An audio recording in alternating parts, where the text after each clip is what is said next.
Hello বন্ধুরা, Shweta village food cooking চ্যানেলে আপনাদের সবাইকে স্বাগত জানাচ্ছি। আশা করছি আপনারা সবাই খুব ভালো আছেন আর সুস্থও আছেন। ঠান্ডা তো খুব পড়েছে, আর এই ঠান্ডার সময় আজকে আমি ভেজিটেবল চপ বানাবো। এই ঠান্ডার সময় ভেজিটেবল চপটা খেতে কিন্তু দারুণ লাগে, খেতে ভীষণ ভালো হয়, আর একেবারে সহজ পদ্ধতিতে বানিয়ে দেখাবো। দোকান থেকেও তো কিনে এনে খাওয়া যায়, কিন্তু ঘরে বানিয়ে খেলে কিন্তু তার স্বাদটা আলাদাই। তো যাই হোক, ভিডিওটা শেষ পর্যন্ত যে সকল বন্ধুরা দেখেন তাদেরকে অসংখ্য ধন্যবাদ। আর ভিডিওটা যারা যারা দেখবেন তারা কমেন্ট করে জানাবেন কে কোথা থেকে দেখছেন এবং আপনারাও কিন্তু কেমনভাবে বানাতে পছন্দ করেন। চলুন তাহলে বানিয়ে ফেলি।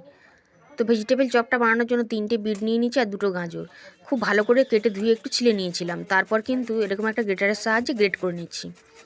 এখানে স্পিডটা বাড়ানো আছে। এরকম গ্রেটার তো সবার বাড়িতেই পাওয়া যায়, তো এরকম গ্রেটারের সাহায্যে কিন্তু গ্রেটটা করে নিতে হবে। খুব মিহি করে গ্রেটারের সাহায্যে গ্রেট করে নেব। প্রথমে আমি একটা গাজরকে গ্রেটারের সাহায্যে গ্রেট করে নিয়েছি, পুরোটা হয়ে গেছে। তো দেখুন এরকম মিহি করে কিন্তু গ্রেট করতে হবে। এবার একটা বিট নিয়ে নেব, নিয়ে কিন্তু গ্রেট করে নেব। পেস্ট বানালে কিন্তু হবে না, এভাবে গ্রেটারের সাহায্যে গ্রেট করতে হবে।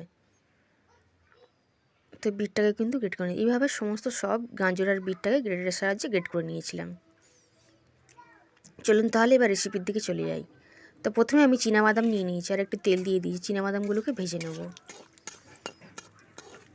বাজার থেকে কিনে আনলেও ভেজিটেবল চপের দেখবেন একটু বাদাম কিন্তু দেওয়া থাকে, তো বাদাম দিয়েছি। বাদামটাকে কিন্তু লাল করে ভেজে নিয়েছি, একটু সময় নিয়ে বাদামটাকে লাল করে ভেজে নিয়েছি, নিয়ে তুলে নিচ্ছি। এখন তেলটা ঝারিয়ে তুলে নেব। সমস্ত বাদামগুলোকে তেলটা ঝারিয়ে তুলে নিলাম। এখন ওই তেলের মধ্যেই দিয়ে দেবো 5 ফোড়ন।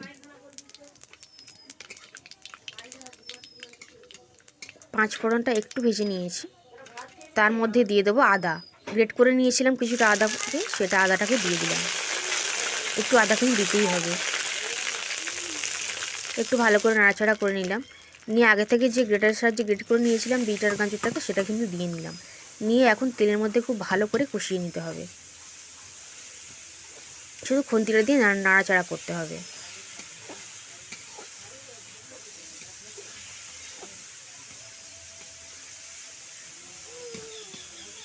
খুন্তিটা দিয়ে নাড়াচাড়া করব। এখন দেখুন কিছুক্ষণের মধ্যেই কিন্তু খুব ভালোভাবে হয়ে এসছে। এরকম সুন্দর করে কিন্তু রান্নাটা করে নিতে হবে। আগে থেকে আমি একটা আলুকে সেদ্ধ করে নিয়েছিলাম, একটু মেখে নিয়েছি। আলুটাকে দিয়ে দিচ্ছি। আলুটা দেওয়ার সময় কড়াতে একটু ছাঁকা লেগেছিলো, তাই হাত থেকে পড়ে গেছে। তো যাই হোক, এভাবে আলুটাকে কিন্তু সেদ্ধ করে দিয়ে দিবেন। আলুটা বাইন্ডিংয়ের কাজ করবে। আলুটা দিয়ে খুব ভালোভাবে কিন্তু মিশিয়ে নিচ্ছি, আর আরও কিছুক্ষণ রান্না করে নেব। এর আগেও আমি ভেজিটেবল চপ বানিয়েছি, তখনও বাড়ির সবাই খেতে ভালো বলেছিল। এবারও বানিয়েছি।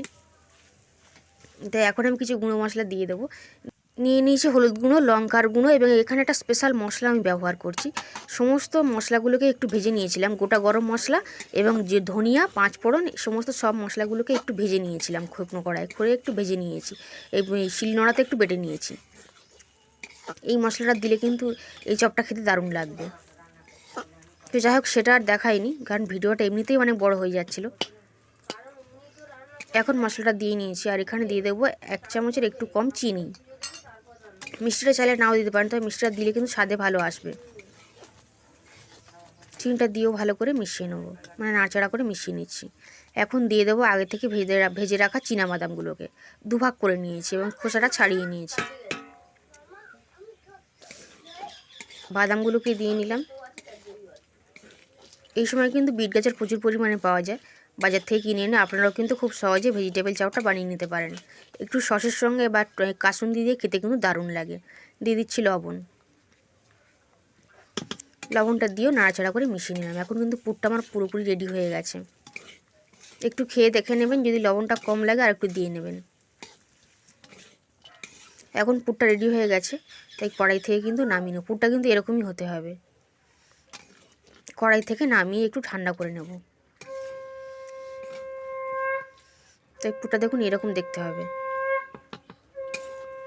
এখন কড়াই থেকে নামিয়ে নিচ্ছি।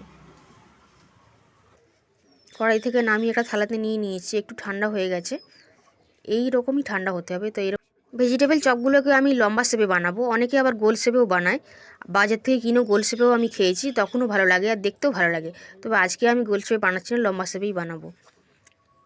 হাতের মধ্যে কিছুটা পরিমাণে অংশ নিয়ে এরকমভাবে বানিয়ে নিলাম।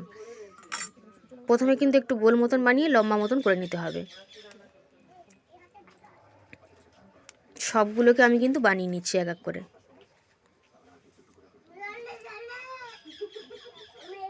তো সমস্তগুলোকে বানিয়ে নিচ্ছি, তারপর আপনাদের সঙ্গে দেখাচ্ছি। তো দেখুন এইরকমভাবে সমস্ত সবগুলোই কিন্তু বানিয়ে নিয়েছি। আর আমি এরকম সাইজ করে বানিয়েছি, আপনারা এর থেকেও ছোট বড় যে কোনো সাইজ করে বানাতে পারেন, গোল করেও বানাতে পারবেন। এখন কিছুটা পরিমাণে ময়দা নিয়ে নিয়েছি আর একটা পাতলা ব্যাটার কিন্তু বানিয়ে নেবো। তবে খুব পাতলা বানালে হবে না। ময়দার মধ্যে জল দিয়ে নিচ্ছি, জলটা প্রথমে অল্পই দেবেন। তো জল দিয়ে একটা ব্যাটার বানিয়ে নিয়েছি। এবার এর মধ্যে একটু লবণ দিয়ে নেবো।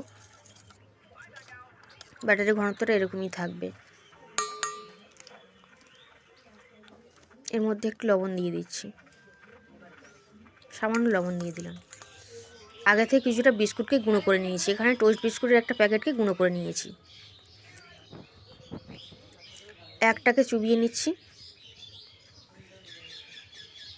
ময়দার ব্যাটারটা ভালো করে মিশিয়ে নেব, নিয়ে বিস্কুটের মধ্যে দিয়ে দেবো। এখানে আমি ডাবল কোটিং করব,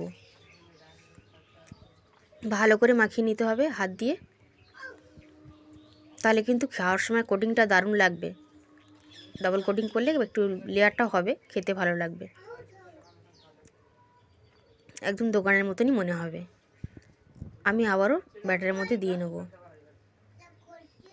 ব্যাটারটা তুলে একটু গায়ে দিয়ে নিচ্ছি। এখানে দু হাত দিয়েও বানাতে পারবেন, আমি এখানে এক হাত দিয়েই বানিয়েছি। আবার বিস্কুটের মধ্যে কোট করে নিচ্ছি। তো আমি অনেকগুলোকে বানিয়ে নিয়েছি, এটা মাঝখানের বিয়ে। তো এইভাবে আমি সমস্ত সবগুলোকে বানিয়ে নেবো। আরও অনেকগুলো বানানো হয়ে গেছে, আরও অনেকগুলো বানিয়ে নেবো। এরকম করে গায়ে কিন্তু লাগিয়ে দিতে হবে, ভালো করে একটু চেপে চেপে লাগিয়ে নিতে হবে। তো দেখুন এরকমভাবে সমস্ত সব ভেজিটেবল চপগুলোকে আমি বিস্কুটের গুঁড়ো দিয়ে ডাবল কোটিং করে নিয়েছি। এবার ভেজে নেওয়ার পালা, ভেজে নিলেই কিন্তু রেডি। ভাজবার জন্য কড়াইতে তেল দিয়ে দিয়েছি। তেলটাকে প্রথমে খুব ভালোভাবে গরম করতে হবে। যদি তেল ঠান্ডা থাকে বা তেলের টেম্পারেচারটা কম থাকে, তাহলে কিন্তু এগুলো দিলে ভেঙে যাবে। তেলের টেম্পারেচারটা যদি কম থাকে তাহলে দিলেই ভেঙে যাবে। তো সেই জন্য তেলের টেম্পারেচার একটু হাইতে রেখেই কিন্তু ভাজতে হবে এগুলোকে। প্রথমে আমি 4টে দিয়ে নেবো, 4টে দিয়েই প্রথমে ভেজে নেবো, অল্প করে দিয়ে প্রথমে ভাজবো। আর একটু নাড়াচাড়া, উল্টে পাল্টে নাড়াচাড়া করতে হবে, যাতে একটা সাইড যেন বেশি লাল না হয়ে যায়, এটা খেয়াল রাখতে হবে। একটু নাড়াচাড়া করে দিতে হবে।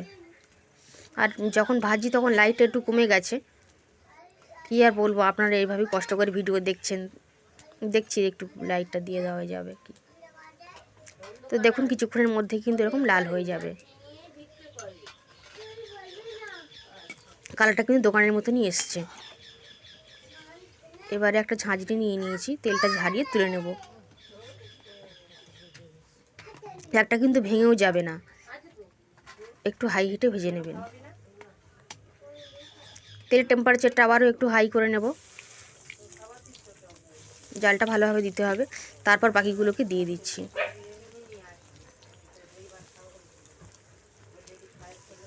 সমস্ত সবগুলোকে তেলের মধ্যে দিয়ে কিন্তু ভেজে নেব। এবার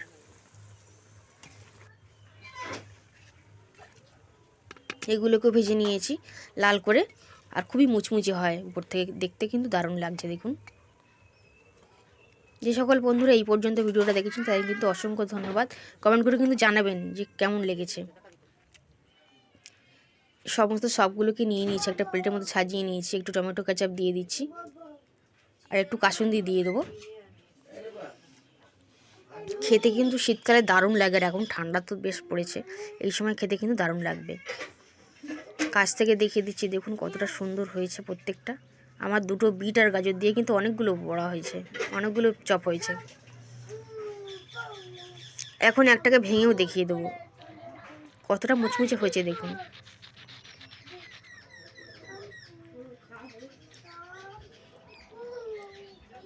লেয়ারটাও কত সুন্দরভাবে পড়েছে এবং গরম রয়েছে। আজ তাহলে এই পর্যন্তই, আবার হাজির হব আমি অন্য কোনো রেসিপিতে।